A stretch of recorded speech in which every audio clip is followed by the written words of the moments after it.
Equality. Written by Edward Bellamy. Narrated by Edward E. French.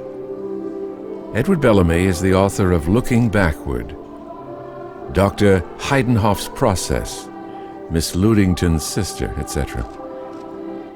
This is the second edition.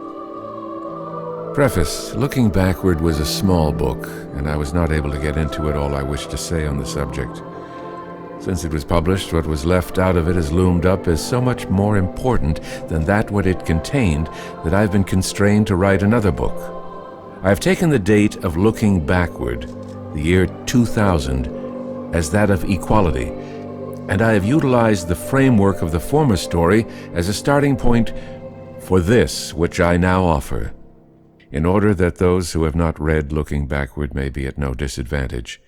An outline of the essential features of that story is subjoined. It is the year 1887. Julian West was a rich young man living in Boston. He was soon to be married to a young lady of wealthy family named Edith Bartlett, and meanwhile lived alone with his manservant Sawyer in the family mansion. Being a sufferer from insomnia, he had caused a chamber to be built of stone beneath the foundation of the house, which he used for a sleeping room.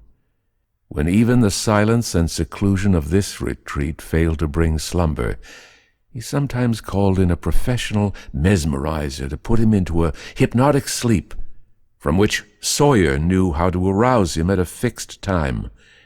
This habit, as well as the existence of the underground chamber, were secrets known only to Sawyer and the hypnotist who rendered his services. On the night of May 30th, 1887, West sent for the latter and was put to sleep as usual. The hypnotist had previously informed his patron that he was intending to leave the city permanently the same evening, and referred him to other practitioners. That night, the house of Julian West took fire and was wholly destroyed. Remains identified as those of Sawyer were found, and, though no vestige of West appeared, it was assumed that he, of course, had also perished.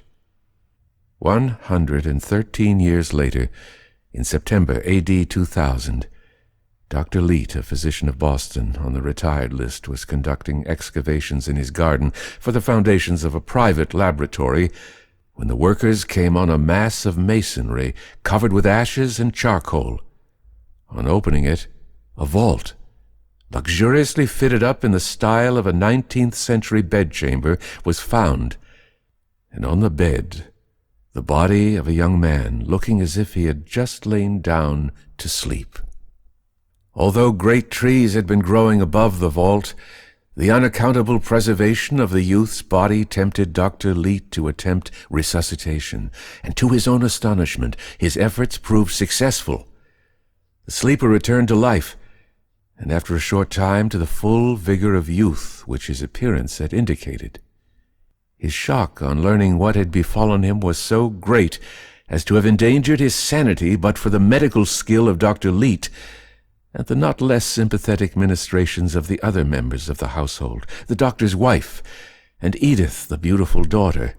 Presently, however, the young man forgot to wonder at what had happened to himself in his astonishment on learning of the social transformation through which the world had passed while he lay sleeping.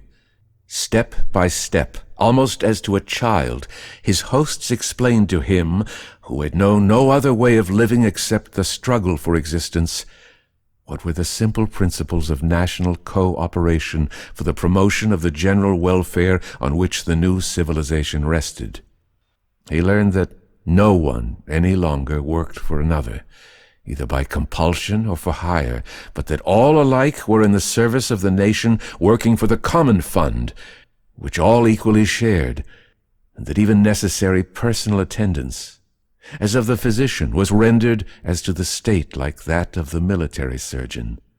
All these wonders, it was explained, had very simply come about as the results of replacing private capitalism by public capitalism and organizing the machinery of production and distribution, like the political government, as business of general concern to be carried on for the public benefit instead of private gain.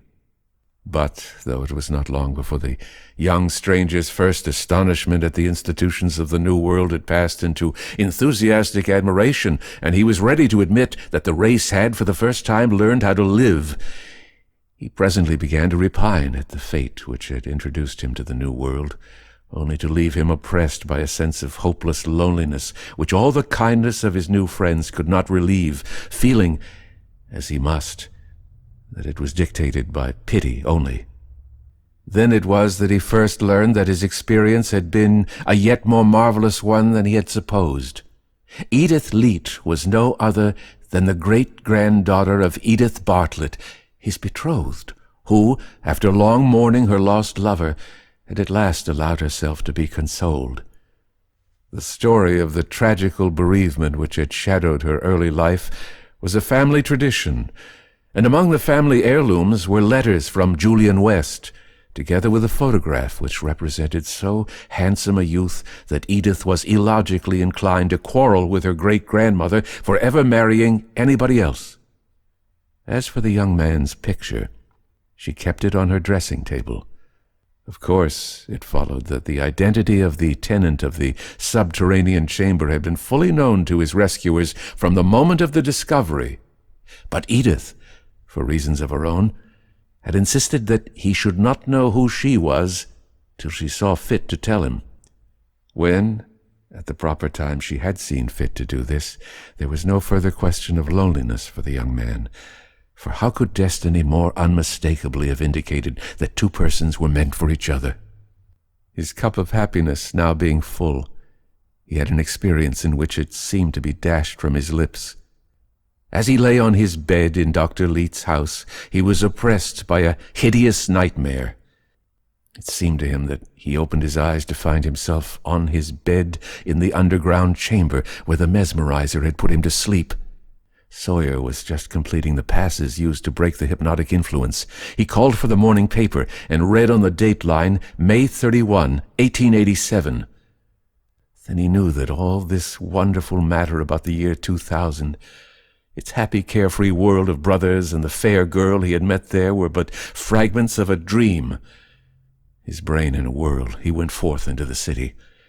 He saw everything with new eyes, contrasting it with what he had seen in the Boston of the year 2000, the frenzied folly of the competitive industrial system, the inhuman contrasts of luxury and woe, pride and abjectness, the boundless squalor, wretchedness, and madness of the whole scheme of things which met his eye at every turn, outraged his reason and made his heart sick. He felt like a sane man shut up by accident in a madhouse. After a day of this wandering, he found himself at nightfall in a company of his former companions, who rallied him on his distraught appearance. He told them of his dream, and what it had taught him of the possibilities of a juster, nobler, wiser social system. He reasoned with them, showing them how easy it would be, laying aside the suicidal folly of competition, by means of fraternal cooperation, to make the actual world as blessed as that he had dreamed of. At first they derided him, but, seeing his earnestness, grew angry, and denounced him as a pestilent fellow, an anarchist, an enemy of society, and drove him from them. Then it was that, in an agony of weeping, he awoke, this time awaking really, not falsely, and found himself in his bed in Dr. Leete's house, with the morning sun of the 20th century shining in his eyes. Looking from the window of his room, he saw Edith in the garden gathering flowers for the breakfast table, and hastened to descend to her and relate his experience. At this point, we will leave him to continue the narrative for himself. Chapter 1. A Sharp Cross-Examiner. With many expressions of sympathy and interest, Edith listened to the story of my dream. When, finally, I had made an end, she remained musing. "What are you thinking about?" I said. "I was thinking," she answered, "how it would have been if your dream had been true." "True?" I exclaimed. "How could it have been true?" "I mean," she said, "if it had all been a dream, as you supposed it was in your nightmare, and you had never really seen our Republic of the Golden Rule or me, but had only slept a night and dreamed the whole thing about us. I suppose you had gone forth just as you did in your dream, and had passed up and down telling men of the terrible folly and wickedness of their way of life, and how much nobler and happier a way there was. Just think what good you might have done, how you might have helped people in those days when they needed help so much. It seems to me you must be almost sorry you came back to us." "You look as if you were almost sorry yourself," I said, for her wistful expression seemed susceptible of that interpretation. "Oh, no," she answered, smiling. "It was only on your own account. As for me, I have very good reasons for being glad that you came back." "I should say so, indeed. Have you reflected that if I had dreamed at all, you would have had no existence save a figment in the brain of a sleeping man 100 years ago?" "I had not thought of that part of it," she said, smiling, and still half serious. "Yet if I could have been more useful to humanity as a fiction than a reality, I ought not to have minded the inconvenience." But I replied that I greatly feared no amount of opportunity to help mankind in general would have reconciled me to life anywhere or under any conditions after leaving her behind in a dream. A confession of shameless selfishness which she was pleased to pass over without special rebuke, in consideration, no doubt, of my unfortunate bringing up. "Besides," I resumed, being willing a little further to vindicate myself, "it would not have done any good. I've just told you how in my nightmare last night, when I tried to tell my contemporaries and even my best friends about the nobler way men might live together, they derided me as a fool and a madman. That is exactly what they would have done in reality had the dream been true, and I had gone about preaching as in the case you supposed. Perhaps a few might at first have acted as you dreamed they did," she replied. "Perhaps they would not at once have liked the idea of economic equality, fearing that it might mean a leveling down for them, and not understanding that it would presently mean a leveling up of altogether to a vastly higher plane of life and happiness, of material welfare and moral dignity than the most fortunate had ever enjoyed. But even if the rich had at first mistaken you for an enemy to their class, the poor, the great masses of the poor, the real nation, they surely from the first would have listened as for their lives, for to them your story would have meant glad tidings of great joy." "I do not wonder that you think so," I answered, "but though I am still learning the ABC of this new world, I knew my contemporaries, and I know that it would not have been as you fancy. The poor would have listened no better than the rich, for though poor and rich in my day were at bitter odds in everything else, they were agreed in believing that there must always be rich and poor, and that a condition of material equality was impossible. It used to be commonly said, and it often seemed true, that the social reformer who tried to better the condition of the people found a more discouraging obstacle in the hopelessness of the masses he would raise than in the active resistance of the few whose superiority was threatened. And indeed, Edith, to be fair to my own class, I am bound to say that with the best of the rich it was often as much this same hopelessness as deliberate selfishness that made them what we used to call conservative. So you see, it would have done no good even if I had gone to preaching, as you fancied. The poor would have regarded my talk about the possibility of an equality of wealth as a fairy tale, not worth a laboring man's time to listen to. Of the rich, the baser sort would have mocked, and the better sort would have sighed. But none would have given ear seriously. But Edith smiled serenely. "It seems very audacious for me to try to correct your impressions of your own contemporaries and of what they might be expected to think and do. But you see, the peculiar circumstances give me a rather unfair advantage. Your knowledge of your times necessarily stops short with 1887, when you become oblivious of the course of events. I, on the other hand, having gone to school in the 20th century, and been obliged, much against my will, to study 19th century history, naturally know what happened after the date at which your knowledge ceased.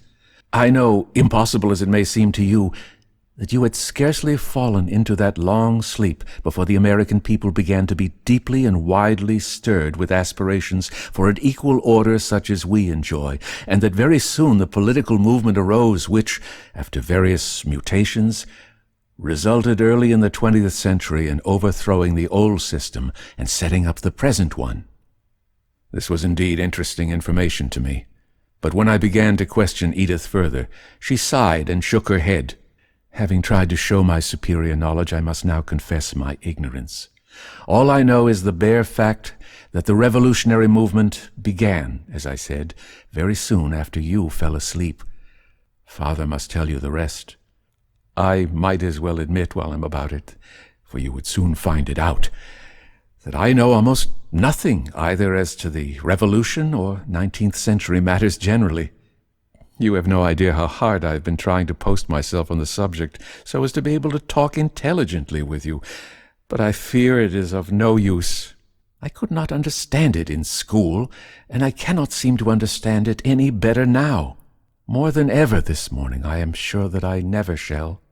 Since you have been telling me how the old world appeared to you in that dream, your talk has brought those days so terribly near that I can almost see them, and yet I cannot say that they seem a bit more intelligible than before.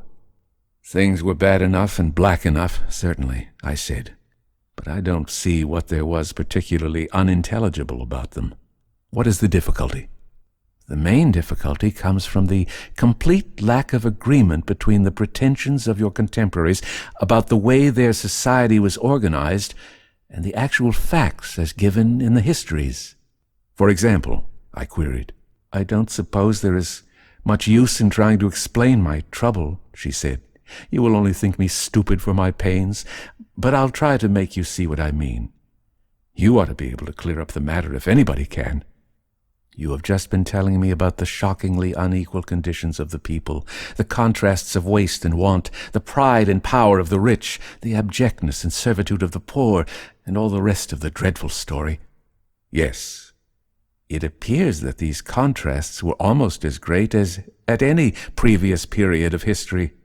It is doubtful, I replied, if there was ever a greater disparity between the conditions of different classes than you would find in a half-hour's walk in Boston, New York, Chicago, or any other great city of America in the last quarter of the 20th century. And yet, said Edith, it appears from all the books that meanwhile the Americans' great boast was that they differed from all other and former nations in that they were free and equal. One is constantly coming upon this phrase in the literature of the day. Now you have made it clear that they were neither free nor equal in any ordinary sense of the word, but were divided as mankind had always been before, into rich and poor, masters and servants. Won't you please tell me, then, what they meant by calling themselves free and equal? It was meant, I suppose, that they were all equal before the law. That means in the courts. And were the rich and poor equal in the courts? Did they receive the same treatment? I'm bound to say, I replied, that they were nowhere else more unequal. The law applied in terms to all alike, but not in fact. There was more difference in the position of the rich and the poor man before the law than in any other respect. The rich were practically above the law, the poor under its wheels. In what respect, then, were the rich and poor equal? They were said to be equal in opportunities. Opportunities for what? For bettering themselves, for getting rich, for getting ahead of others in the struggle for wealth. It seems to me that only meant, if it were true, not that all were equal, but that all had an equal chance to make themselves unequal. But was it true that all had equal opportunities for getting rich and bettering themselves? It may have been so, to some extent, at one time when the country was new, I replied. But it was no more so in my day. Capital had practically monopolized all economic opportunities by that time. There was no opening in business enterprise for those without large capital, save by some extraordinary fortune.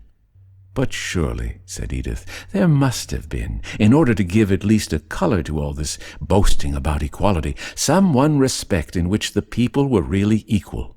Yes, there was. They were political equals.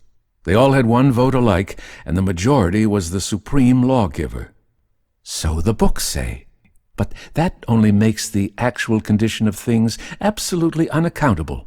Why so? Why, because if these people all had an equal voice in the government, these toiling, starving, freezing, wretched masses of the poor, why did they not, without a moment's delay, put an end to the inequalities from which they suffered? Very likely, she added, as I did not at once reply. I am only showing how stupid I am by saying this. Doubtly I am overlooking some important fact, but did you not say that all the people, at least all the men, had a voice in the government? Certainly. By the latter part of the 19th century, manhood suffrage had become practically universal in America. That is to say, the people through their chosen agents made all the laws. Is that what you mean? Certainly. But I remember you had constitutions of the nation and of the states. Perhaps they prevented the people from doing quite what they wished. No, the constitutions were only a little more fundamental sort of laws. The majority made and altered them at will. The people were the sole and supreme final power, and their will was absolute.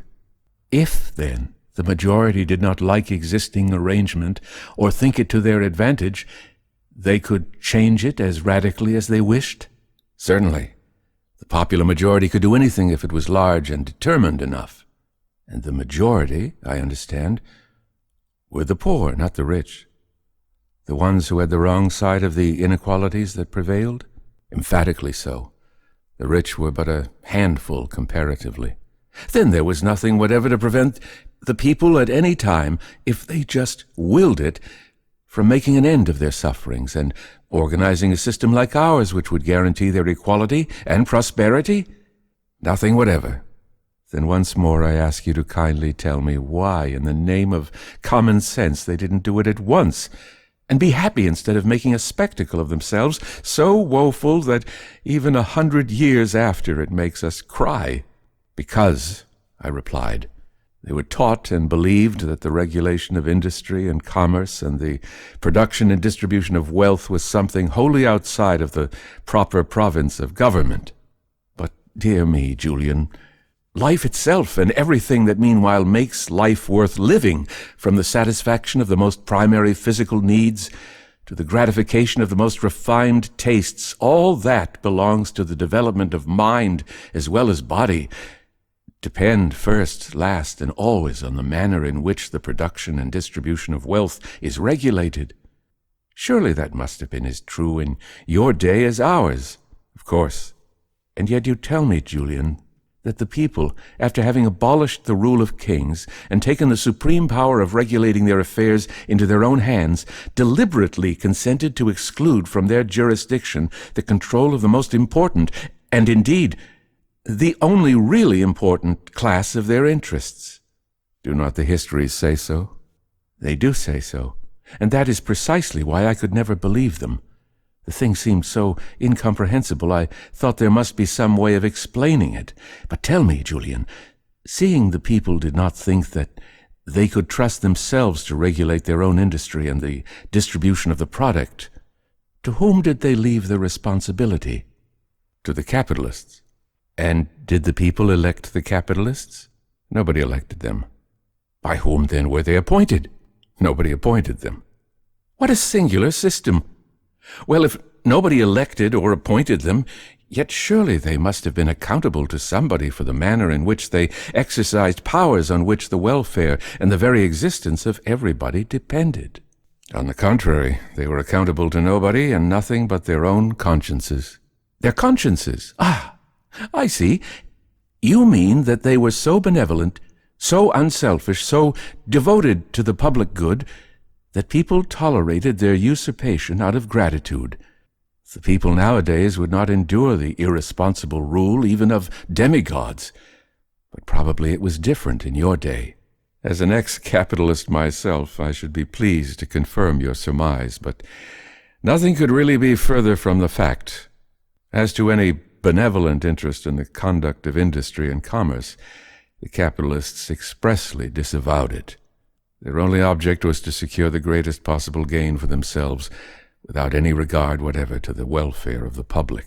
Dear me, why, you make out these capitalists to have been even worse than the kings. For the kings at least profess to govern for the welfare of their people as fathers acting for children, and the good ones did try to. But the capitalists, you say, did not even pretend to feel any responsibility for the welfare of their subjects? None whatever. And if I understand, pursued Edith, this government of the capitalists was not only without moral sanction of any sort or plea of benevolent intentions, but was practically an economic failure. That is, it did not secure the prosperity of the people. What I saw in my dream last night, I replied, and have tried to tell you this morning, gives but a faint suggestion of the misery of the world under capitalist rule. Edith meditated in silence for some moments. Finally she said, "Your contemporaries were not madmen nor fools. Surely there is something you have not told me. There must be some explanation, or at least color of excuse, why the people not only abdicated the power of controlling their most vital and important interests, but turned them over to a class which did not even pretend any interest in their welfare, and whose government completely failed to secure it." "Oh, yes," I said, "there was an explanation, and a very fine-sounding one. It was in the name of individual liberty, industrial freedom, and individual initiative that the economic government of the country was surrendered to the capitalists." "Do you mean that a form of government which seems to have been the most irresponsible and despotic possible was defended in the name of liberty?" "Certainly. The liberty of economic initiative by the individual." "But did you not just tell me that the economic initiative and business opportunity in your day were practically monopolized by the capitalists themselves?" "Certainly. It was admitted that there was no opening for any but capitalists in business, and it was rapidly becoming so that only the greatest of the capitalists themselves had any power of initiative." "And yet you say that the reason given for abandoning industry to capitalist government was the promotion of industrial freedom and individual initiative among the people at large." "Certainly. The people were taught that they would individually enjoy greater liberty and freedom of action in industrial matters under the dominion of the capitalists than if they collectively conducted the industrial system for their own benefit. That the capitalists would, moreover, look out for their welfare more wisely and kindly than they could possibly do it themselves, so that they would be able to provide for themselves more bountifully out of such portion of their product as the capitalists might be disposed to give them, than they possibly could do it if they became their own employers and divided the whole product among themselves." "But that was mere mockery. It was adding insult to injury." "It sounds so, doesn't it? But I assure you it was considered the soundest sort of political economy in my time. Those who question it were set down as dangerous visionaries." "But I suppose the people's government, the government they voted for, must have done something. There must have been some odds and ends of things which the capitalists left the political government to attend to." "Oh, yes, indeed.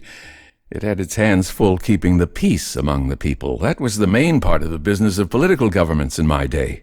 "Why did the peace require such a great amount of keeping? Why didn't it keep itself, as it does now?" "On account of the inequality of conditions which prevailed. The strife for wealth and desperation of want kept in quenchless blaze a hell of greed and envy, fear, lust, hate, revenge, and every foul passion of the pit. To keep this general frenzy in some restraint, so that the entire social system should not resolve itself into a general massacre, required an army of soldiers, police, judges, and jailers, and endless law-making to settle the quarrels. Add to these elements of discord a horde of outcasts, degraded and desperate, made enemies of society by their sufferings and requiring to be kept in check, and you will readily admit that there was enough for the people's government to do." "So far as I can see," said Edith, "the main business of the people's government was to struggle with the social chaos which resulted from its failure to take hold of the economic system and regulate it on a basis of justice." "That is exactly so. You could not state the whole case more adequately if you wrote a book." "Beyond protecting the capitalist system from its own effects, did the political government do absolutely nothing?" "Oh, yes, it appointed postmasters and tide waiters, maintained an army and navy, and picked quarrels with foreign countries." I should say that the right of a citizen to have a voice in government, limited to the range of functions you have mentioned, would scarcely have seemed to him of much value. I believe the average price of votes in close elections in America in my time was about $2. Dear me, so much as that, said Edith. I don't know exactly what the value of money was in your day, but I should say the price was rather extortionate. I think you are right, I answered. I used to give in to the talk about the pricelessness of the right of suffrage, and the denunciation of those whom any stress of poverty could induce to sell it for money.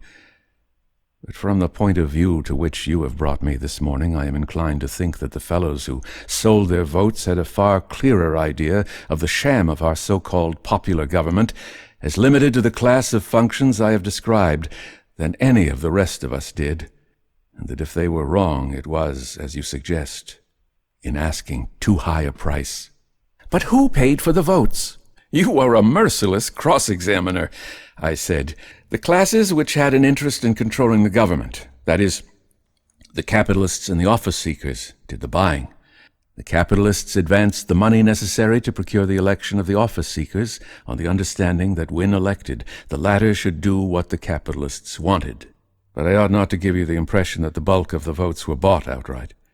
That would have been too open a confession of the sham of popular government, as well as too expensive. The money contributed by the capitalists to procure the election of the office-seekers was mainly expended to influence the people by indirect means. Immense sums under the name of campaign funds were raised for this purpose and used in innumerable devices, such as fireworks, oratory, processions, brass bands, barbecues, and all sorts of devices, the object of which was to galvanize the people to a sufficient degree of interest in the election to go through the motion of voting. Nobody who has not actually witnessed a 19th century American election could even begin to imagine the grotesqueness of the spectacle. It seems, then, said Edith, that the capitalists not only carried on the economic government as their special province, but also practically managed the machinery of the political government as well. Oh yes, the capitalists could not have got along at all without control of the political government. Congress, the legislatures, and the city councils were quite necessary as instruments for putting through their schemes. Moreover, in order to protect themselves and their property against popular outbreaks, it was highly needful that they should have the police, the courts, and the soldiers devoted to their interests, and the president, governors, and mayors at their beck. But I thought the president, the governors, and legislatures represented the people who voted for them. Bless your heart. No. Why should they? It was to the capitalists and not to the people that they owed the opportunity of office holding. The people who voted had little choice for whom they should vote. The question was determined by the political party organizations, which were beggars to the capitalists for pecuniary support. No man who was opposed to capitalist interests was permitted the opportunity as a candidate to appeal to the people. For a public official to support the people's interest as against that of the capitalists would be a sure way of sacrificing his career. You must remember, if you would understand how absolutely the capitalists controlled the government, that a president, governor, or mayor, or member of the municipal, state, or national council was only temporarily a servant of the people or dependent on their favor. His public position he held only from election to election, and rarely long. His permanent, lifelong, and all-controlling interest, like that of us all, was his livelihood, and that was dependent not on the applause of the people, but on the favor of patronage of capital, and this he could not afford to imperil in the pursuit of the bubbles of popularity. These circumstances, even if there had been no instances of direct bribery, sufficiently explained why our politicians and office holders, with few exceptions, were vassals and tools of the capitalists. The lawyers, who, on account of the complexities of our system, were almost the only class competent for public business, were especially and directly dependent upon the patronage of the great capitalistic interests for their living. But why did not the people elect officials and representatives of their own class, who would look out for the interests of the masses? There was no assurance that they would be more faithful. Their very poverty would make them the more liable to money temptation. And the poor, you must remember, although so much more pitiable, were not morally any better than the rich. Then, too, and that was the most important reason why the masses of the people who were poor did not send men of their class to represent them, poverty as a rule implied ignorance and therefore practical inability, even where the intention was good. As soon as the poor man developed intelligence, he had every temptation to desert his class and seek the patronage of capital. Edith remained silent and thoughtful for some moments. "Really," she said finally, "it seems that the reason I could not understand the so-called popular system of government in your day is that I was trying to find out what part the people had in it. And it appears that they had no part at all." "You are getting on famously," I exclaimed. Undoubtedly, the confusion of terms in our political system is rather calculated to puzzle one at first, but if you only grasp firmly the vital point that the rule of the rich, the supremacy of capital and its interests as against those of the people at large, was the central principle of our system to which every other interest was made subservient, you will have the key that clears up every mystery.